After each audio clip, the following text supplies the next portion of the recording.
Nashville Predators shake up the lines again ahead of tonight's game against the Calgary Flames. Plus, Phil Tomasino, what's his deal? Is he destined for the AHL yet again? We'll break down his start to the season today on the Locked On Predators podcast. You're Locked On Predators, your daily podcast on the Nashville Predators. Part of the Locked On Podcast Network, your team every day.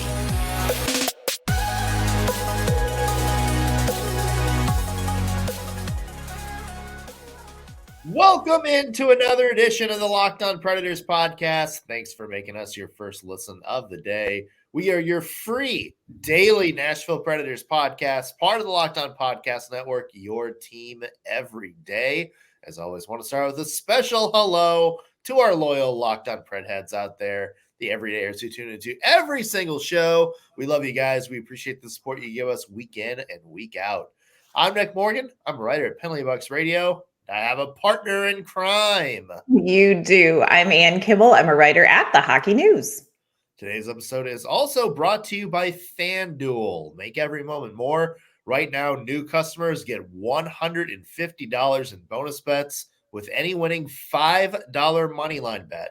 That's $150 if your team wins. Visit FanDuel.com/lockedon to get started. All right, Preds take on the Calgary Flames tonight in Calgary. Another hitch on the road trip. Yes. We're getting closer to hockey back in Smashville, and we'll talk about what the Preds can do to beat the Flames tonight. But first, let's talk about who's going to be on the ice for that game, Ann.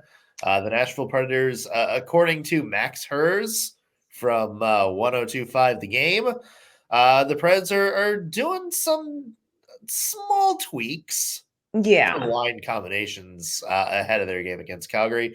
The top two are pretty familiar. Forsberg, O'Reilly, and Nyquist, Sherwood, Novak, Evangelista. No changes there. And then some small tweaks to the third line. Yakov, Trenton, Colton Sissons, and Juuso Parssinen gets bumped up to third line winger. He's been playing really well. He's also had a little bit more ice time in that role over the past couple games. And then a sort of a revamp of the fourth line. Liam Foudy, Michael McCarron, and Cole Smith. Andrew Brunette getting away from kind of that like younger, skilled fourth line and moving more into sort of the gritty defensive two-way fourth line that we're used to seeing the past couple of years, Ann. Yeah, and I wonder how much of that, if you look at the Edmonton game, is because some of those goals that you scored against Edmonton were those gritty goals. You know, you think about Ryan O'Reilly battling in front of the net. When you think of somebody who's going to battle in front of the net, take up net front space, Michael McCarron is pretty much your guy. That's his turf. That's where you're going to see him score his goals, create offensive chances, screen the goaltender, battle for position. And so part of me wonders, you know, was the success in Edmonton a little bit of a prompt for this? Is Andrew Brunette still saying, hey, I'm going to keep cycling and shuffling these guys through? Because really, if you think about it, he has not had a chance to get solid looks at a lot of these potential fourth line long-term players. You know, McCarron has been healthy scratch. Phil Tomasino has been healthy scratch. We're going to talk about that coming up in a little bit. But you've also added Sam Fagemo and you've added Liam Foudy, and you want to get some looks at them in game situations. And so you almost have to kind of cycle these guys. But part of me does wonder if the success in Edmonton with some of those, you know, kind of more net front battle-y kind of goals are good for it. Also, does goaltending in Calgary have anything to do with maybe plugging in somebody like Michael McCarron and Cole Smith together? Because those guys are, you know, low inside turf fellas. Yeah. Noted goal scorer, Michael McCarron. Hey. You know, McCarron coming in screams two things to me, Ann. Number one is that, like you said, I think he just wanted to give McCarron a shot. He hasn't played extensively this season has kind of been more of the emergency forward.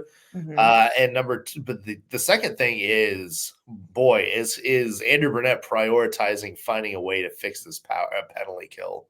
Very The Preds true. penalty kill second worst in the NHL, despite their 5-on-5 defense being pretty good. It's funny, they've gotten better possession as a team. They're more aggressive at getting the puck, especially in terms of forechecking and neutral zone defense. It seems to be that, kind of when there's sustained pressure in the defensive zone, that's when the Predators defense has struggled a bit this year, because it's kind of funny. That was sort of the opposite last year. We talked about, a lot of teams putting a lot of shots on goal, but the defense kind of being there to block them and stuff like that. Maybe, in terms of the penalty kill, Michael McCarron was actually a pretty good penalty killer for the Right. Nashville Predators last year. Somebody who I think is, fairly decent at faceoffs, good at blocking shots, good at kind of, using his giant 6'5" orangutan arm reach He's to got a kind of, wingspan. He has a to kind wingspan. of get in passing lanes and, sort of be able to pressure the puck without having to get too out of position.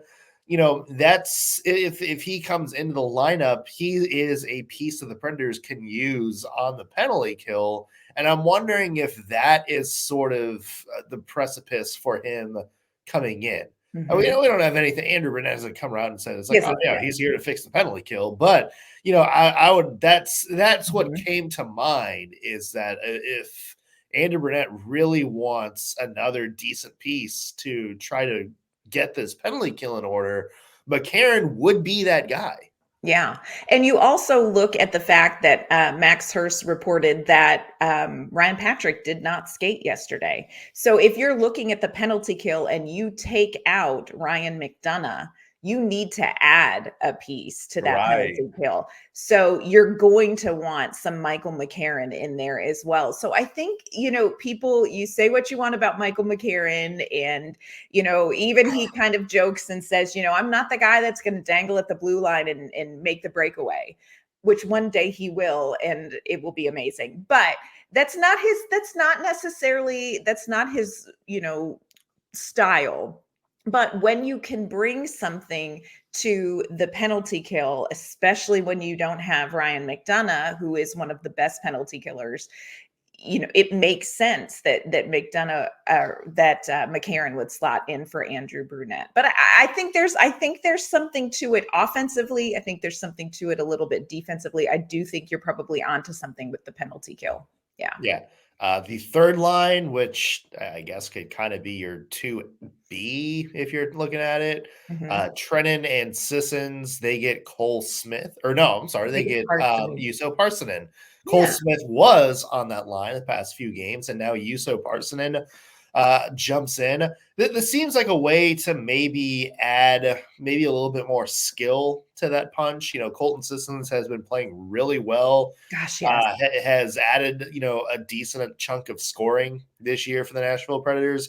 We talked about Yakov Trenin has done a lot of things well for the Nashville Predators. Scoring is not one of them. He still doesn't have a point this year. Juuso Parssinen, to me, and jumping in that line maybe adds a little bit more skill. Although Juuso Parssinen has kind of had trouble scoring here since, the first 2 weeks of the season or so.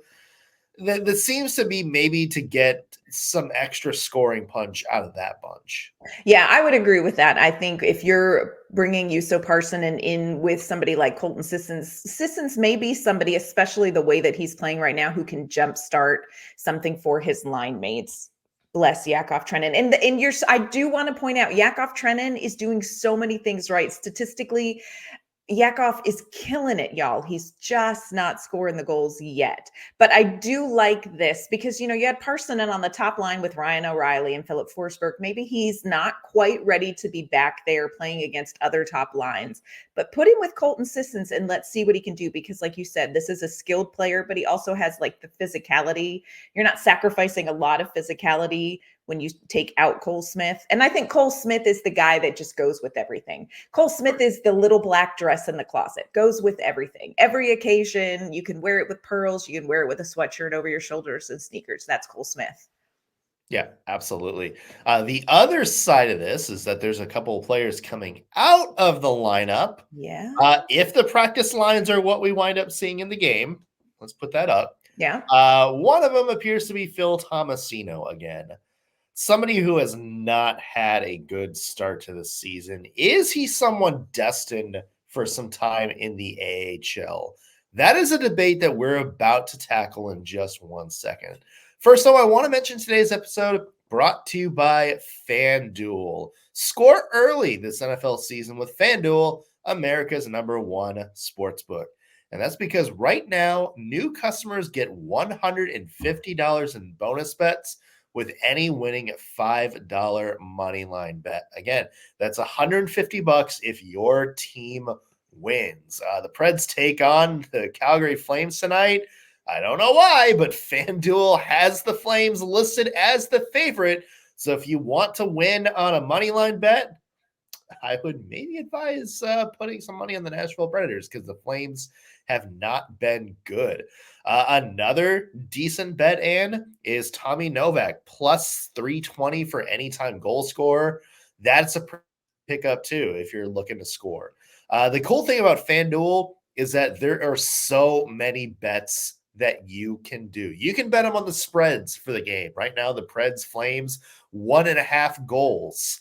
There's player props, like who's going to score the first goal, over-unders, and much, much more. And it's all in an app that's easy to use and so easy to navigate. So visit FanDuel.com/lockedon and kick off the NFL and NHL season. FanDuel, official partner of the NFL. All right, Ann, we were talking about the line shakeups. Of course, Max Hers from 102.5 tweeted out the practice lines yesterday. And the extra skaters were Phil Tomasino and Sammy Fagemo. Those two have kind of been the rotational pieces here over the last little bit. And boy, seeing Phil Tomasino in that role, not exactly what Preds fans imagined all off season in terms of Phil Tomasino. No, and I'm not necessarily sure this is exactly what the Nashville Predators planned on either, because if you look back, kind of the talk and the opportunity was going to be Phil Tomasino, second line Phil Tomasino, Cody Glass, Gus Nyquist, Phil Tomasino. This is going to become, a power scoring line. And that didn't quite materialize. Phil Tomasino, I really feel for him. This has been a really challenging start to the season for him, being a healthy scratch at times, and not really finding his game in game situations, and not finding that spot. And I feel like Phil Tomasino is one of those players where you feel like there's a spot in the lineup for him. There, he has a specific skill set there. He's offensive minded. He's a playmaker. He has a little bit of speed to him. There's going to be a spot. There's going to be a line mate that he's going to work really well with. There's going to be, he's going to add something to a line that might be missing. And that hasn't necessarily been the case so far this season. Yeah. And it does start to worry one a bit.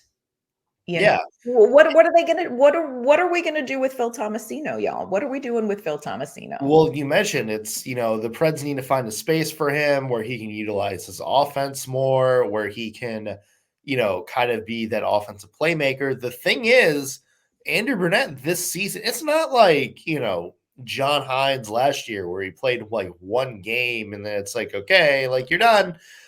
See you in Milwaukee, kid. Right. It's not like that situation. It's not like the first year where he's just been stuck on the fourth line with, nobody line mates. He has been put in those positions right this year. He spent a lot of time in the top six, and he kind of struggled, especially in sort of the two-way game. Mm-hmm. And especially in terms of, not just the two-way game, but also generating offense as well. Like that's his thing.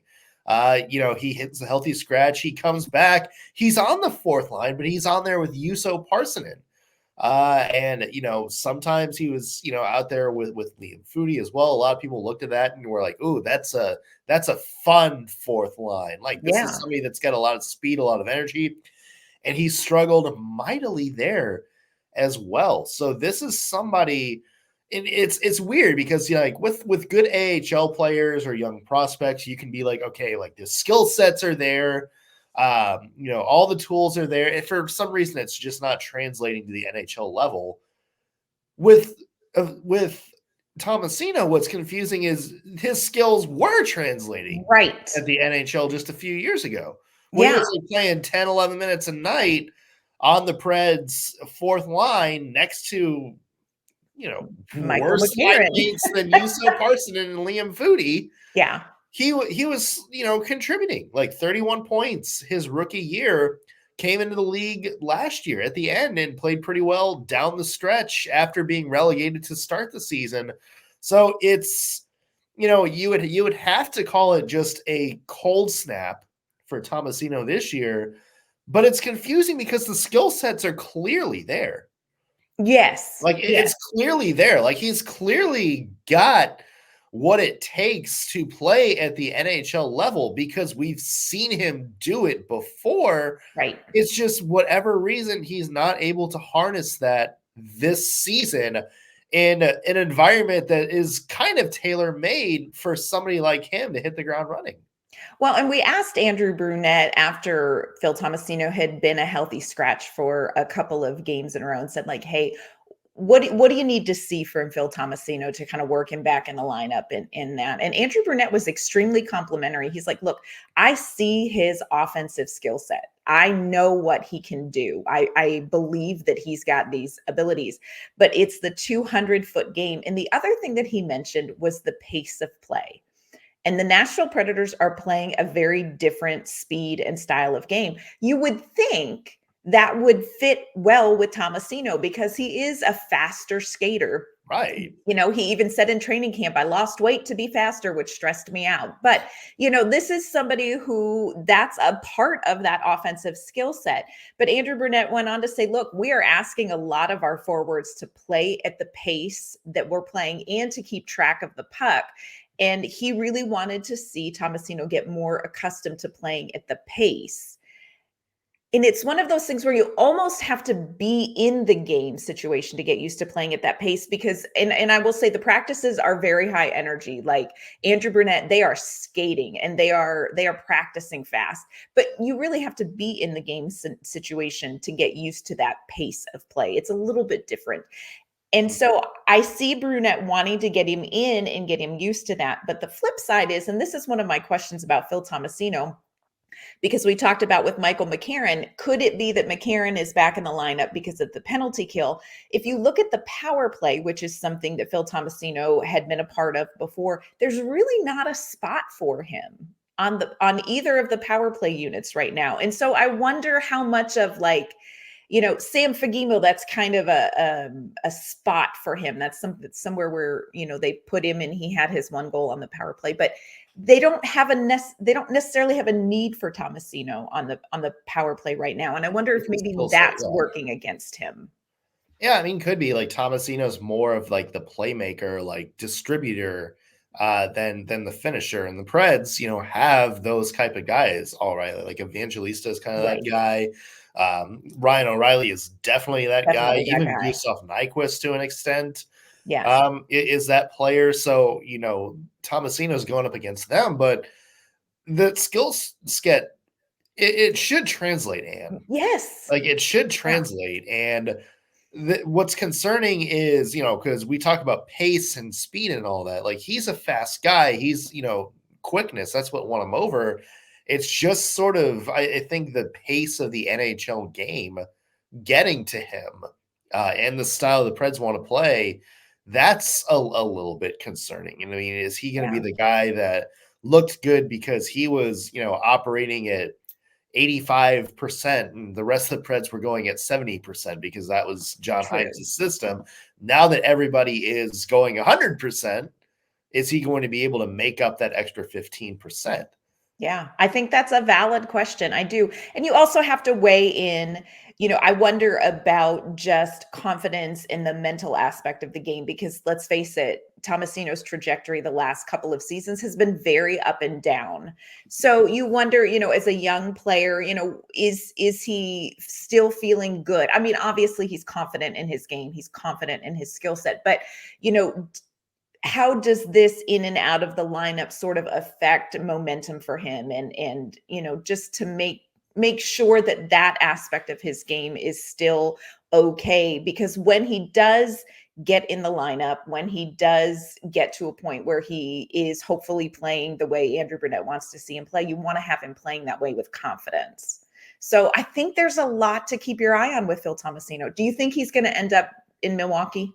Well, that's the question I was going to transition to, was Cody Glass maybe back, sooner rather than later. When he does, somebody's coming off IR, which means somebody's going to get bumped. Yeah. And look, Tomasino, it's clearly between him and Fagemo, and Fagemo would have to go through waivers again. That's going to be the battle between those two, is who's going to show that they can be more impactful, rotate in more nights and more, situations. I mean, it's going to be one of those two. It appears. So we'll have to see. But Preds play the Calgary Flames tonight. One way the Preds can beat the Flames, coming up in just 1 second. First, we'll let you know this episode's brought to you by our great friends at the Sleeper app. A new NHL season is upon us, and with it comes all sorts of hopes and possibilities. Ryan O'Reilly could score 50 goals, y'all. The Predators, well, they could, in theory, hoist the Stanley Cup. And you could win big by playing daily fantasy hockey on Sleeper, the official daily fantasy app of the Locked On NHL Network. You can go on the Sleeper app and check out things like game highlights, scores, and stats. And you can even catch up on all the trending NHL stories with other Nashville Predators fans with their team chat function. Sleeper is our number one choice for daily fantasy sports, especially daily fantasy hockey, because with Sleeper, you can win 100 times your cash in daily fantasy hockey contests. All you have to do is pick whether players like Philip Forsberg, Tommy Novak, Ryan O'Reilly will record more or less than their Sleeper projections on things like goals, assists, plus minus, and so much more. In tonight's game, for instance, will Gus Nyquist get more or less than 0.5 goals? Will Alexander Carrier get more or less than 2.5 blocked shots? Will Ryan O'Reilly get more or less than 1.5 shots on goal? To win 100 times your bet on Sleeper, you need to correctly predict the outcome of 8 player stats. You heard me, Preds fans. You can win 100 times your money playing daily fantasy hockey with Sleeper. So start paying attention and nail your picks so you can start winning big. Use promo code LOCKEDONNHL and you'll get up to a $100 match on your first deposit. Terms and conditions apply. That's code LOCKEDONNHL. See Sleeper's terms of use for details and locational availability. All right, and the road trip. A few more games. Yep. And then we are on to greener pastures. By greener pastures, I mean Nashville. Bridgestone Arena. Arena. Nashville Predators taking on the Calgary Flames tonight. It is an 8:00 Central puck drop. The Preds, of course, coming off the big win against Edmonton last week, feeling some momentum. The Calgary Flames, they are a hockey team, and they are a hockey team that plays in the NHL. They are a hockey team. Now, they are coming off of a win over the Seattle Kraken, but I think the big storyline for tonight for Calgary and for the Nashville Predators is that they will be playing without one of their big players. Goal leader Andrew Mangiapane is out 1 game with a suspension after cross-checking the neck of Jared McCann while he was already down on the ice. We could do a whole show on that one suspension instead of, I don't know, 3. But anyway, It works out great for us. So he will be out of the lineup tonight. Nazem Kadri, kind of the big get for the Calgary Flames a couple seasons ago. Slow start, but he has had 5 points in his last 4 games. So he's kind of warming up, something to keep an eye on. Goaltending, just sort of for the Calgary Flames, my friends, just sort of So there's opportunities here for the Nashville Predators to come away with 2 more points on a pretty tough road trip. But I think there are some things that the Preds are going to have to do well to come away and get these points, and they need them. You mentioned Calgary's goaltending. That has been the biggest change from, I think, a couple seasons ago. Yeah. When Calgary was such a dominant team, looked like they could be like on the cusp of being a real Western Conference contender. Having 2 of your star players not want to play in Calgary anymore probably derailed that. But another big reason is the goaltending. Jacob Markstrom had 10 shutouts, a couple seasons ago, was a, Vezina front runner. Has not found that form the past couple of seasons. 897 save percentage this year. Remember, he didn't have a good season last year either. Yeah. And I'm sure it's frustrating for Flames fans to, kind of see this, because it's one of those situations like, okay, well, we know he can be a dominant goaltender. Yeah. You've brought home an A before. Don't bring us home a C+. Yeah. And just hasn't found it the past couple of years. It doesn't look like he's finding it much either. And then you have Dan Vladar, who was a pretty solid backup a couple of years ago in that Flames team that, looked pretty dominant. Abysmal this year. 844 save percentage, and that's like, that is like 50 points below what we would consider a very bad goaltender. He's 50 points below this. This is like the emergency backup goalie coming off the bench. But that's kind of the bread and butter for the Calgary Flames, is their goaltending, is their defense. And it just hasn't been there this year. And you mentioned, the goal scoring just, I think, is also kind of lacking behind where it needs to be. Elias Lindholm is 8 points in 11 games, their leading scorer.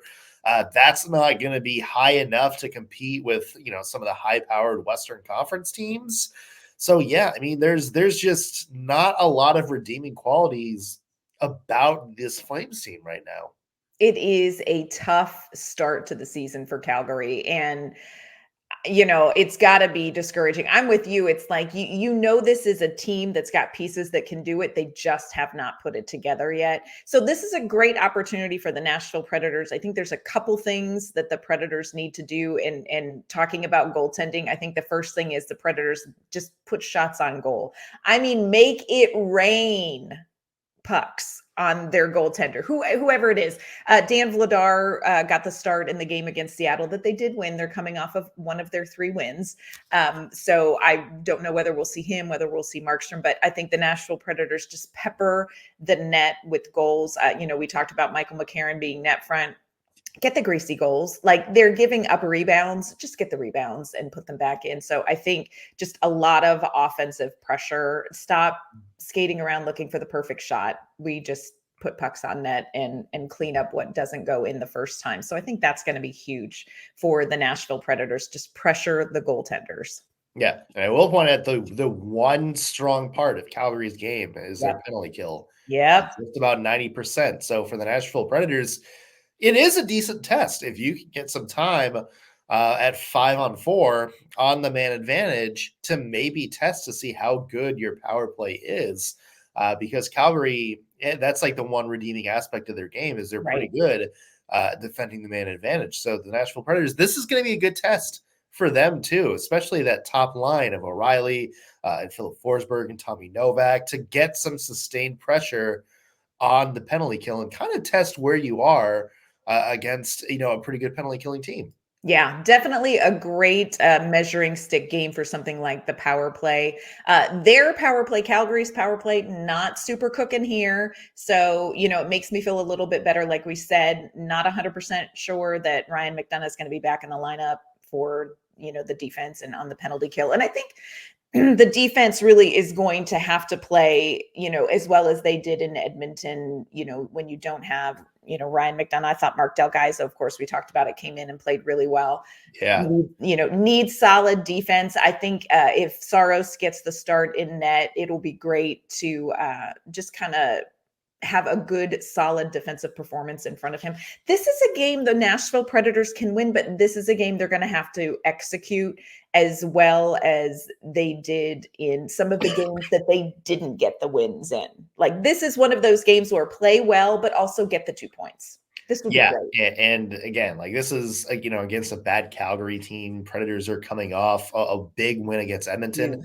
Yeah. This is like one of those, okay, if you don't get momentum going here, like if you don't use this as kind of a prime opportunity to really kind of extend your momentum streak, what are you doing? What are you doing? What are you doing? So, Nashville Predators, I would say, should win this game. But again, it's the NHL.